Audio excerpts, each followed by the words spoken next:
Why did the entire family sleepwalk off a cliff? It began with whispers in the walls. The Mendez family had just moved into a century-old farmhouse clinging to the cliffs of Northern California. The house stood alone, a crooked silhouette against the sky, its roof sloped like a weary shoulder, its white paint flaking like old memories. The Pacific roared below, and gulls circled high above, screeching like something was trying to warn them.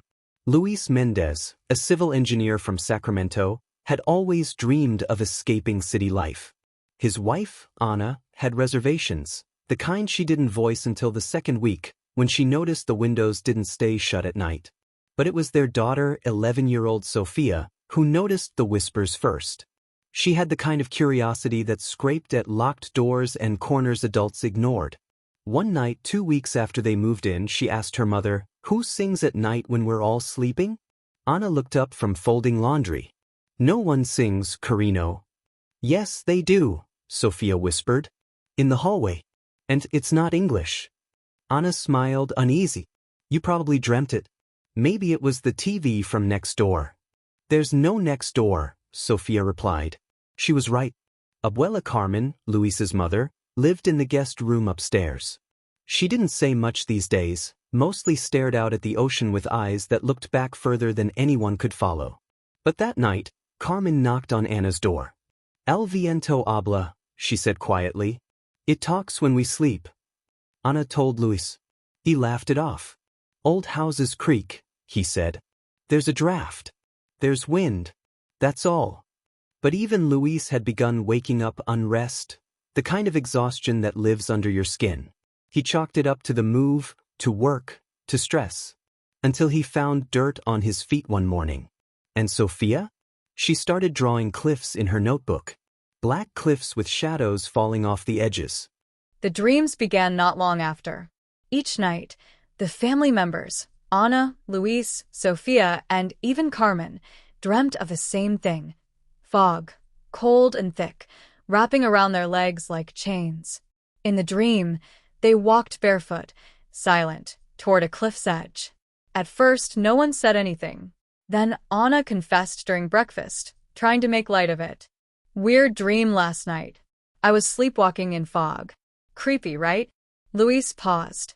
"You too." Sophia's spoon stopped halfway to her mouth. Carmen looked up, eyes wide. They realized they were all dreaming the same thing. That night, Ana woke up on the front porch, barefoot, heart racing. Luis found himself standing at the back door holding his car keys, unsure how he got there. Sophia had moved from her bed to the hallway, eyes closed, lips moving like she was whispering to someone. It got worse.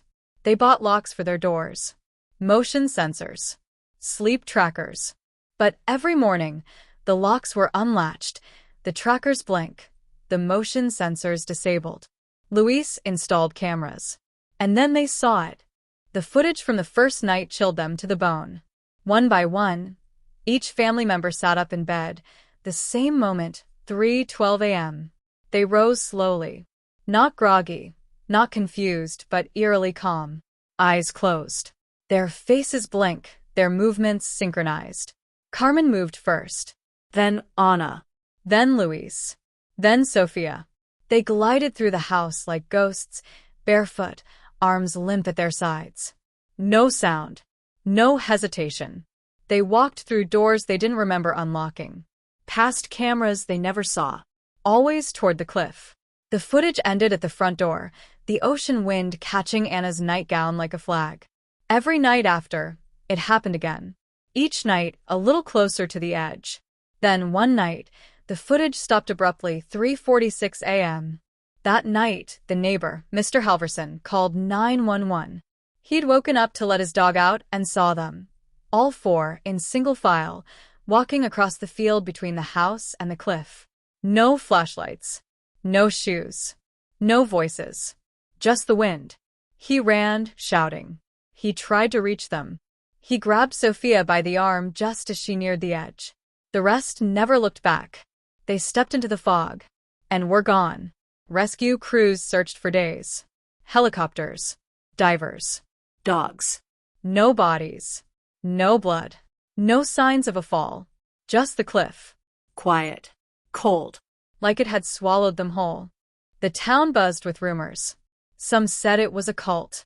Others whispered about the land, cursed, ancient, angry. The farmhouse had a history, after all, built by a man named Jonathan Hale, whose entire family had died in a mysterious fire in 1892. He said they heard voices before the flames, the town librarian told a reporter. Sophia, shaken but physically unharmed, was placed in her aunt's care. She didn't speak for 3 weeks. Then one day she did. To her therapist she whispered, "It's not over." The therapist asked what she meant. Sophia only drew. She drew the cliff, The fog. the house, and her family sleepwalking again. But this time, she added a fifth figure. Not her. Not her parents. Not Carmen. Someone else. Watching. Leading. Investigators returned to the house for a final sweep. Behind a cabinet in the pantry, they found it, a sealed cellar door. Inside, they uncovered dust-covered crates, broken lanterns, and rotted books. But in the corner, a small chest. Inside, journals. They belonged to Jonathan Hale. The last journal entries were erratic, unstable, Desperate. I dream what they dream. They rise without will. The cliff calls them. It sings in a voice made of wind and ash. I see them waking, but they're not mine anymore. I will not follow, but I know who will. The final page was torn out. Authorities sealed the house, but a few locals say they still see lights flickering inside at night. Sophia was moved again. Far inland this time. Far from cliffs. Far from wind. For a while, she was okay. Then her aunt noticed mud on her bedroom floor. Footprints. There. Sophia woke one night standing at the front door, whispering to something she said wasn't there. Her aunt checked the home's cameras. Sophia stood by the front window. Behind her, for a moment, just a flicker, was the outline of a man. A fifth figure. Not made of flesh, but of fog and memory. And wind.